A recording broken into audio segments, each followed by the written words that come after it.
late for an appointment or a tech company conference, that happens. And then your phone says, head south on Market Street. So what do? One problem, you have no idea which way is south. So you look down at the phone, you're looking at that blue dot on the map, and you're starting to walk to see if it's moving in the same direction. If it's not, you're turning around. We've all been there. So we asked ourselves, well, what if the camera can help us here? Our teams have been working really hard to combine the power of the camera, the computer vision, with Street View and maps to reimagine walking navigation. So here's how it could look like in Google Maps. Let's take a look. You open the camera.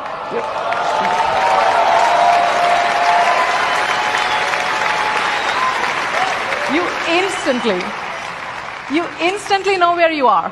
No futzing with the phone. All the information on the map, the street names, the directions, right there in front of you. Notice that you also see the map, so that way you stay oriented. You can start to see nearby places, so you see what's around you.